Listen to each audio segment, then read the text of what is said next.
Hey there guys! Welcome back to Let's Play Donkey Kong Country Returns.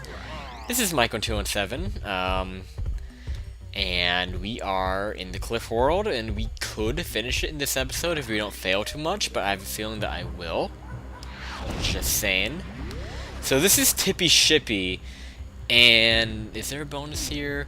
See, like, it's kind of funny with this game is that this game will quickly give you the instinct to immediately check the left when you first enter a level, because there's almost always something to the left. Generally, it'll just be a puzzle piece, but still, there's always seems to be, like, there's almost always going to be something to the left. Oh, I wanted that balloon, but I didn't get to it. Okay, so this level, it kind of is, I can't think of a good word, because I'm bad at coming up with the words. Sometimes I wonder if I should have like a thesaurus or a dictionary next to me when I do Let's Plays. But this level, yeah, I wish I could come up with a word, but it brings back elements from the beach world. I think that's really the best way to describe it. And we'll be able to point that out more when we actually start playing again. Let's finish this bonus. Pretty cool background for this bonus. Not really much else to say there. Got ourselves a puzzle piece, so that's nice. But yeah, this level will bring back elements from World 2, because as you can see, the crab enemies are returning. We haven't seen these since the beach world. And I think this is the last time in the entire game you ever see these. So, I think that's kind of cool. I do like it when the Donkey Kong Country games, like, they do this a lot. They did this a lot in the SNES series, where in later worlds, you would still see, like, level themes from previous worlds come into play. And, that's kind of what we're getting here, in a way. I mean, it's not the same as the beach, but we're seeing, like, we're seeing a ship, which is something we saw on the beach, and we actually saw a ship in the ruins, too. So, now we're seeing, like, a ship up in the cliffs, apparently. And yeah, we're getting these enemies, too, these, bolt buildings. So yeah, it's kind of cool how they bring back enemies from the beach here. Even though, like I said earlier, the beach is the least interesting world in the game, in my opinion. But still, it's kind of cool that they're doing that, I guess. Because, like, like, these enemies have a certain way of defeating them. Oh, and by the way, here, these platforms, wouldn't go in the order you expect, because, yeah, as you saw there, they went back a little bit. And we're going to see that again later. But anyway, like, these enemies, these beach enemies, they have a certain way of defeating them. Like these guys, you jump on them and then you roll into them. And then, I guess the game is trying to kind of play on to the possibility that you forgot how to defeat them or something. So, it just kind of forces you to remind yourself how to defeat certain enemies. And this is a pain in the ass, by the way, because these guys affect the way these platforms tilt. If you can get rid of them, you can control the platforms at your own whim. But the problem is you have to roll into them to defeat them. And I typically try to avoid doing that, because if you... well, one thing, the roll doesn't always work because of stupid chicken controls. But also... shit. It sucks to lose Diddy. Well, just about any time, but especially in this level. But yeah, like, a lot of times you'll see those red crabs on small platforms, and it would be tempting to try to avoid killing them because you're afraid of rolling off the platform. Because again, yeah, you're required to roll in order to defeat them. This fan that I just blew, I thought that was supposed to give me a puzzle piece, but apparently it doesn't. Maybe if I keep blowing it. Maybe if you're patient enough. Yeah, maybe not. It's annoying to blow continuously, by the way. Okay, so this one just goes straight ahead, but that was really close. So there's a little bit of trial and error with those. Because again, we're gonna see in just a bit that they're gonna go in a pattern that you don't expect. Platforms that appear out of nowhere. And it was easy. The letters in general in this level seem to be pretty easy, in my opinion. Okay, so here's another example of what I'm talking about. So we go to the right. You would think you would go to your right again, but you have to backtrack for one before you can actually progress. And that, I'm sure, has killed a lot of people on this level. And we did see it earlier, where they did that, where they would go back one platform before they went forward. It's kind of annoying when they do that. Here, you don't have to go this way, but I find it actually easier to get to the end if you go this way, because obviously, you know, the ship is crumbling away. You get a puzzle piece and then a barrel will shoot you automatically to the end. I think you would have to go through a ship segment if you went to the right, where the ship is crumbling away, and it's kind of a pain in the ass. I remember that kind of pissing me off trying to get to the end of the level here because of the ship crumbling away. But I don't even know what I'm even talking about. I don't know what I'm talking about. Whatever. Let's shut up and move on to the next level, shall we? That actually went pretty well. I don't think I died. I don't remember dying. So that went good. Can't really complain. And here's one that I did not practice earlier today, so this could be a little bit rusty, but I do know what we're dealing with here. This is actually really the only true instance of a vertical level. It's not like straight up vertical, but there's definitely a lot more just moving up in this level than what we've seen in this game. Again and get something special. Let's see what special thing we got there. A puzzle piece. Cool. So yeah, I don't even remember what the name of the level was. I was not paying attention at all. It involves a lot of barrel blasting upward and just it just involves a lot of climbing. In fact, I think the word climb is in the name of the level, come to think of it. I don't know if you can check the name. Yeah, even though it is a vertical level kind of like that, the death pit, I don't know how to describe the death pit. You know, like whenever you fall down and you die. Like, you know, that kind of fouls you up. So you can't fall back down to earlier in the level as you would think. Like this part that we're jumping on right now eventually will become a death zone as we climb up. Because, oh shit, I just missed the letter. I hope I can get... Let's see if I can get back to that. Yeah, see? Like, even though it was clearly below where we went to, we couldn't get back to it because the death zone fouls you up in this level. It's really kind of interesting. And you don't really see anything else like that in this game. Other than, like, the spider level, Munching Marathon, where the spiders like followed you up, but that was more of an obvious thing. And whatever. I don't think I'm skipping anything here. We just got the K, so they wouldn't put two letters so close to each other. But you never know. There's a lot of platforms I could have jumped on right there. So I'm a little bit worried that I missed the O, but not anymore because obviously it's right in our sights. So very cool. Very, very cool. And of course, like all the cliff levels, or almost all the cliff levels. I had to make it. That was so...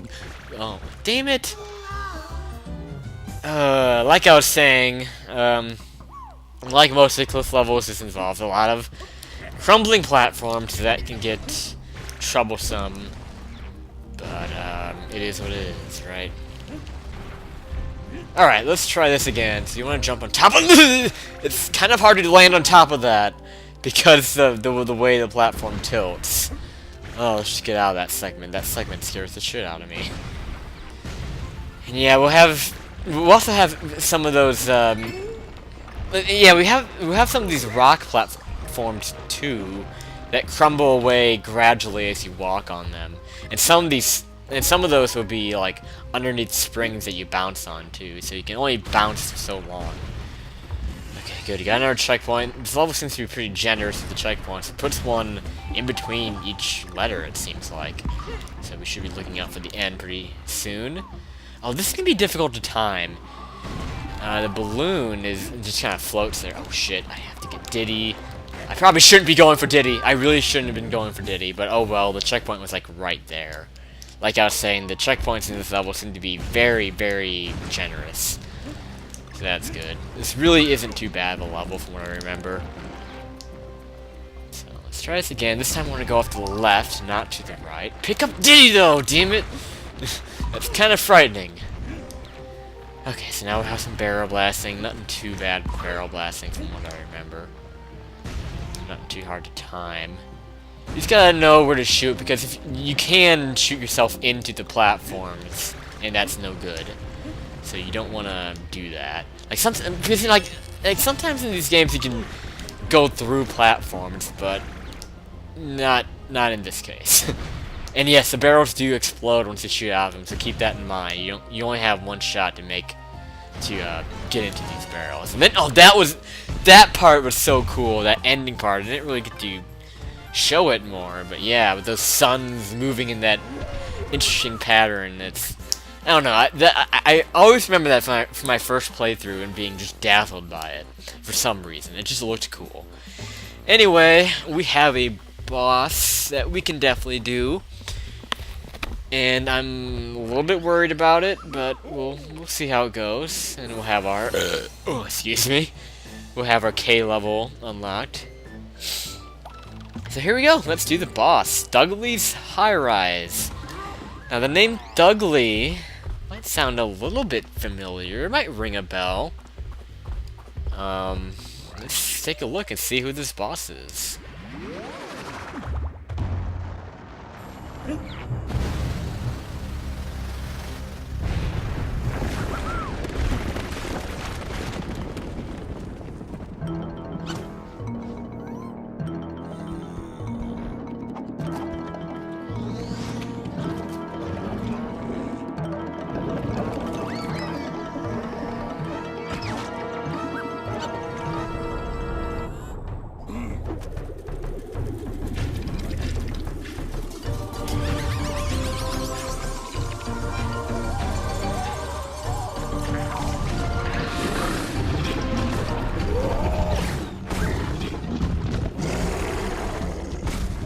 Meet Dudley, and yes, now you know why he looks so familiar. He's a kind of in a way, of a reskin of Mugly, the first boss. And to tell you the truth, I kind of like this. It seems to be kind of a tribute to how the original Donkey Kong Country reskinned bosses. I know that's kind of dumb to say that that's a good thing, because I mean, there's good reason to criticize reskinning bosses, because that just shows lack of creativity. But I still think this is cool, because the boss is significantly changed from Mugly. I mean, the method of fighting him is still the same, but obviously there's tons of differences. He has this protective shell on his back, which will open just... oh shit. Oh yeah, that's right. This is how you move on. He'll break through the ground and onto new levels whenever you reach new phases, and as you can see, he changes color. Right there, that can be hard to figure out what to do with that. You have to duck underneath it, and yeah, you wouldn't, like, when you're playing this for the first time, you would never think to do that. That's one of those things that you would only know after getting hit the first time. And yeah, timing the jumps on him when his shell opens can be a bit tricky. Oh, and then he does the ram. The ram is the easiest way to actually land a hit on him, because then he'll just fall on his back like this, and you'll be able to just jump on his belly. So those are the easiest hits to land, are the charges like that. I usually don't try to do it when he's just charging at you at a medium speed and his shell's gonna open up, because if it closes on you, it does hurt you. So I typically don't go for it, but right there he actually stopped for me. He was looking around. Oh shit, yeah. See, you have to pay attention to the way he moves and the way he, like... oh, shit. You have to pay attention to the way his feet move to know exactly what kind of move he's gonna do. I knew he was gonna do a jump there. It's hard to explain, but when you get used to it, you'll be able to figure out what move he's gonna use. So that's kind of why I like this boss, really, is that oh, damn it. It forces you to really pay attention to the way he moves. And it makes you feel good about predicting his moves right, based on his, like, just how he acts, this is a pain in the ass, by the way. Those lava rocks, they split off into different directions, and sometimes it can be kind of unpredictable. Damn it, I hate whenever I get a good chance, but I mess it up. And, yeah, whenever he looks like he's about to breathe fire, always assume that he's gonna do the thing that you have to duck under, because, you know, if you're ducking and he does the thing where he shoots up, and all the fireballs come down, then, you know, you're not gonna be penalized for ducking for that. He's gonna jump here. Ooh, yeah, those things go really fast, those shockwaves. He's gonna shoot fire. Okay, just gotta avoid this. Usually usually I have a lot harder time avoiding those than I have been having. Ooh, I have a chance there, cool, okay. I think one more hit and we're good.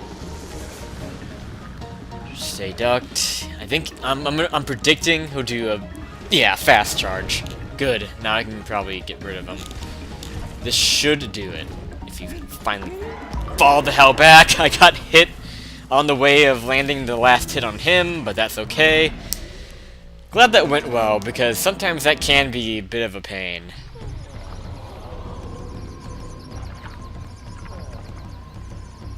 So, once again, we'll beat the everlasting junk out of this guy, and probably get 22 again. I'm gonna stop trying to guess on this, because it's always 22 if you do it right. Indeed, 22. So, that will do it for World 6, the cliff. And I don't know if it's going to show us the next world, but I kind of want to not show the next world. And leave those who haven't played the game wondering what the next world is. And finding out next time. Nope, the game's going to spoil it. The next world is the factory, which I was really happy to find out about. And I will explain more why this made me so happy next time on Let's Play Donkey Kong Country Returns, where we will begin the factory, World 7.